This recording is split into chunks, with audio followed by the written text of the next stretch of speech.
అక్షయ తృతీయ అందరికీ ఉన్నటువంటిది అక్షయ తృతీయ శుభ సమయం పూజ ఇవన్నీ కూడా తెలుసుకుంటాం.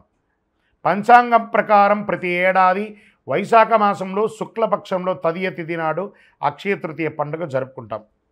హిందూ మత విశ్వాసాల ప్రకారం అక్షయ తృతీయ ఎంతో ప్రాముఖ్యత ఉంది. జ్యోతిషాస్త్ర ప్రకారం అక్షయ తృతీయ రోజు స్వయం సిద్ధి ముహూర్తం అని పిలుస్తారు. ఈరోజు తిథివార నక్షత్ర యమగండ దుర్ముహూర్త వర్జ్యాలు ఏది చూడక్కర్లేదట. ఎంతటి శుభ కార్యక్రమాలైనా చేయొచ్చట. భూమి పూజ చేయవచ్చు, గృహప్రవేశం చేయొచ్చు, వివాహం చేయొచ్చు, తలనీలాలు ఇవ్వవచ్చు, అన్నీ చేసుకోవచ్చు. కొత్త వస్తువులు కొనడం చేయొచ్చు. వాటిలో ప్రధానంగా ఉప్పు కల్లుప్పు గురించి చెప్పారు. దొడ్డుప్పు ఉంటుంది చూస్తారా, రాళ్ల ఉప్పు. ఈ రాళ్ల ఉప్పు ఏది కొంటారో కొనరో రాళ్ల ఉప్పు అక్షయ తృతీయ నాడు కొనాలట. అందరూ బంగారం కొనాలి అని అప్పు చేసి బంగారం కొనడం వల్ల అప్పులు వాడికి పెరుగుతుంది కానీ మీకు పెరగదు. లేదా ఈరోజు బంగారం కొనమని శాస్త్రం చెప్పలేదు, అక్షయం అన్నారు.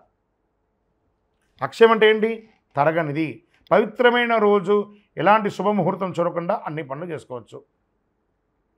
గ్రంథాల ప్రకారం ఈరోజు విలువైన వస్తువులు కొనడమే కాదు, విలువైన వస్తువులు కొనడం వల్ల అది ఆనవాయితీగా ఉంటుందని ఒక పేరుతో కొంటున్నారే కానీ శాస్త్ర ప్రమాణం లేదు. దాన ధర్మాలు మాత్రం చేయాలని ఉంది. వీలుంటే 10 మందికి భోజనం పెట్టండి, వస్త్రం ఇవ్వండి, ధాన్యాలు ఇవ్వండి అనివ్వండి. లక్ష్మీదేవి అనుగ్రహాన్ని పొందుతారట. ఈ ఏడాది అక్షయ తృతీయ 29 ఏప్రిల్ 2025 మంగళవారం సాయంత్రం 5:32 ప్రారంభమై మరుసటి రోజు అంటే ఏప్రిల్ 30 బుధవారం మధ్యాహ్నం 2:13 వరకు ఉంటుంది ఈ యొక్క అక్షయ తృతీయ. ఉదయం తిథి ప్రకారం ఏప్రిల్ 30 తేదీన అక్షయ తృతీయ పండుగ జరుపుకుంటారు. ఈ సమయంలో ఏ పని అయినా విజయం సాధిస్తారట. పవిత్రమైన రోజు చాలామంది వెండి బంగారం వాటిని పెట్టి పూజిస్తూ ఉంటారు. వస్తువులు కొనుగోలు చేస్తుంటారు, ప్రాధాన్యత ఇస్తుంటారు, పుస్తకం కూడా కొంటూ ఉంటారు. అంతేకాదు వివాహం, కొత్త ఇంటి ప్రవేశం, కొత్త వాహనం, ఏదైనా ఆస్తి కొనడం కూడా చేస్తూ ఉంటారు. అక్షయం అంటే ఎప్పటికీ తరగనిది. హిందూ పురాణ ప్రకారం వేదవ్యాస మహర్షి శ్రీ మహావిష్ణు అవతారంగా పరిగణిస్తారు. వ్యాసుడు అక్షయ తృతీయ రోజునే మహాభారతాన్ని రచించారని చెప్పబడుతుంది. అంతేకాదు పవిత్రమైన రోజే గంగమ్మ తల్లి దివి నుంచి భూమికి దిగి వచ్చిన భగీరథం అయినటువంటి రోజు. పరశురామ జయంతి కూడా అక్షయ తృతీయ రోజే జరిగింది. మత్స్య పురాణం 65వ అధ్యాయం ప్రకారం ఈశ్వరుడు పార్వతీదేవికి సర్వకామప్రదమైనటువంటి అక్షయ తృతీయ వ్రతం గురించి చెప్పారు. శ్రీ నారద పురాణం కూడా ఈనాడు చెయ్యి దాన ధర్మాలు అత్యధిక ఫలితాన్ని ఇస్తానని చెప్పబడుతుంది. కుబేరుడు అక్షయ తృతీయ రోజు లక్ష్మీదేవిని పూజించడం వల్ల ధనవంతుడయ్యాడట. మహాభారతంలో శ్రీకృష్ణుడు ద్రౌపదికి వస్త్రాభరణం అప్పుడు చీరను ప్రసాదించింది కూడా ఇదే రోజు. ఇంత అద్భుతమైనటువంటి రోజు ఖరీదైన వస్తువులు, బంగారు ఆభరణాలు, తమ సంపద, శ్రేయస్సు అన్నీ కూడాను భగవంతుని ముందర పెట్టి పూజ చేస్తారు. అక్షయ తృతీయ వంటి పవిత్రమైన రోజు లక్ష్మీదేవిని పూజించడం ఎలా అంటే, ఒక మంచి రాగి చెంబు తీసుకోండి, కల్లుప్పు ఉంటుంది కదా, తమలపాకు వేసి ఆ కల్లుప్పు తమలపాకు మీద వేయండి, రాగి చెంబు దాంట్లో పెట్టండి. మీ ఇంట్లో ఉన్నటువంటి కాయిన్స్ ఉంటాయి కదా, రూపాయి కాయినో, 5 రూపాయల కాయినో, 10 రూపాయల కాయినో, లేదా మీ బంగారు ఆభరణము, అవన్నీ కూడా దాంట్లో పెట్టండి, పూజించండి. యక్షాయ కుబేరాయ వై శ్రవణాయ ధనధాన్యాధిపతయే ధనధాన్య సమృద్ధిం దేహి దేహి తాపయ స్వాహ అని మంత్రంతో జపం చేయండి. శాస్త్రాల ప్రకారం ఈరోజు కృష్ణుడు యుధిష్ఠిడికి అక్షయ పాత్ర ఇచ్చిన రోజు కూడా ఇదే రోజు. ఇందులో ఉండే ఆహారం ఎప్పటికీ మరవదు కాబట్టి బియ్యాన్ని కూడా దేవుడి ముందర పెట్టండి. అందుకే ఈ పవిత్రమైన రోజు దానం చేయడం వల్ల శాశ్వత పుణ్యం లభిస్తుందని పండితులు చెప్తారు.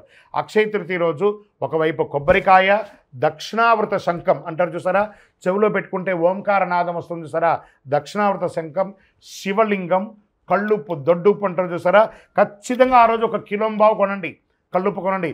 కొన్ని చోట్ల దొరకదు, వెతకండి, తీసుకొచ్చి కొనండి. ఆ రోజు ఇంటికి తీసుకురావడాన్ని గట్టిగా చెయ్యండి. దాని పూజ ఎలా చేయొచ్చు? అక్షయ తృతీయ రోజు తెల్లవారుజామున అంటే సూర్యోదయానికి ముందు లేచి గడప కడిగి పసుపు ఆరం రాసి స్నానాధికాలు చేసి ఉతికిన బట్టలు ధరించి పసుపు రంగు వస్త్రాలు ధరించండి. మంచి ఫలితాలు పొందారు. పూజ చేసే చోట ఒక వస్త్రం ఏర్పాటు చేయండి. అనంతరం విష్ణు విగ్రహాన్ని, లక్ష్మీదేవి విగ్రహాన్ని ప్రార్థన చేయండి, నీటితో శుద్ధి చేయండి. పూజ చేసే సమయంలో తులసి ఆకులు, బిల్వ ఆకులు పెట్టి పూజించండి. పండ్లు, పువ్వులు వగరాలు పెట్టండి. మంచి ఆహారం అనండి, తీపి పంటలంతా పేదవాళ్ళకి, ఆఖరికి మీ ఇంట్లో పని చేసే వాళ్ళు ఉంటారు కదా వాళ్ళకి ఇవ్వండి. స్ట్రేంజర్స్ రోడ్డు మీద, ఈ హాస్పిటల్స్ బయట అటెండెన్స్ లోపల ఉన్నటువంటి వ్యాధితో ఉన్నవాళ్ళు బయట చాయ్ కాఫీ తాగడానికి కూడా లేకుండా వాళ్ళ బంధుమిత్రులు రోడ్డు మీద ఉంటారు చూసారా, వాళ్ళకి పోయి ఆహారాన్ని ఇవ్వండి, ఆనందపడతారు. ఆ లోపల ఉన్న వైద్యం చేసుకున్న వాళ్ళు కూడా ఆరోగ్యం అవుతారు. ఇదే అక్షయ తృతీయ రోజు చేయవలసిన పనులు. దాన ధర్మాదులు ఎక్కువ చేయండి. పూజ ముగిసిన అనంతరం మహావిష్ణు స్వరూపంగా, లక్ష్మీదేవి స్వరూపంగా కొంతమందిని ప్రార్థన చేసి వాళ్ళకి దానం ఇవ్వండి. అక్షయం మీరు ఎంత దానం చేస్తారో, ఎందుకు మనం పూజ చేసిన తర్వాత కృష్ణార్పణం అంటారు, ఖర్చు మీదే డబ్బు మీదే, కృష్ణుడికి ఎంత ఎందుకు అర్పణం ఇస్తున్నారు? కృష్ణార్పణం అనగానే అది తిరిగి మీ దగ్గరికి వస్తుంది, అందుకే అక్షయం అని అన్నారు. ఉప్పు అక్షయ తృతీయ రోజు ఎందుకు కొనాలో, అక్షయ తృతీయ రోజు ఉప్పు కొని దానం చేయడం వల్ల జీవితంలో అన్ని కష్టాలు తొలగుతాయి, దరిద్రం తీరుతుంది, నవగ్రహ దోషం తొలగుతుంది, అలాగే అన్ని సమస్యల నుంచి ఉపశమనం పొందుతారు. భార్యాభర్తల మధ్య సఖ్యత లోపం అది తొలగుతుంది. అక్షయ తృతీయ రోజు ఉప్పు దానం చేయడం వల్ల పూర్వీకుల ఆశీస్సులు పొందుతారు. అక్షయ తృతీయ రోజు ఉప్పు కొనడం వల్ల సాధారణ రాతి కాండ బాగా తెల్లగా ఉన్నటువంటిది అక్షయ తృతీయ రోజు రాతి ఉప్పు కొనడం వల్ల లక్ష్మీదేవి ప్రసన్నమవుతుంది. చూడండి, వంట అంతా చేస్తామండి, ఒక చుక్క అందులో ఉప్పు లేకపోతే ఎలా ఉంటుంది? అద్భుతమైన వంటే కదా, అదే లక్ష్మీదేవి. లక్ష్మీదేవి మోతాదుకి మించకూడదు, మోతాదు తగ్గకూడదు, అందుకే లక్ష్మీదేవి అందులో కూర్చున్నది. అక్షయ తృతీయ రోజు కొన్న ఉప్పును ఇంటిలో నీళ్ళలో ఒక చుక్క వేసి ఇల్లంతా తుడవండి, నెగిటివ్ వైబ్స్ పోతుంది. చిన్నపిల్లలు ఉన్న రూమ్లో ఒక గ్లాసులో పెట్టండి, మీ బాత్రూమ్స్లో కూడా ఒక గ్లాసులో పెట్టండి. మీరు సంపాదించే ప్రతి డబ్బుని ఒక మట్టి మూకుడులో ఉప్పు వేసి అందులో ఆ రోజు డబ్బుని అలా పెట్టి మరుసటి రోజు బీరువాలో పెట్టండి, చాలా నిలవ ఉంటుంది. ప్రయత్నం చేసి చూడండి. ఇలా ఎన్నో చెప్పుకుంటూ పోవచ్చు. అక్షయ తృతీయ రోజు, అక్షయ తృతీయ రోజు మీ మనసుకి ఏది నచ్చితే అలా చేయండి. ఆరోగ్యంగా ఉండి సంతోషంగా ఉండి. పరోపకారార్థే ఇదం శరీరం అన్నట్టుగా ఇతరులకి సహాయం చేయడానికి ప్రయత్నం చేయండి. విజయోస్తు.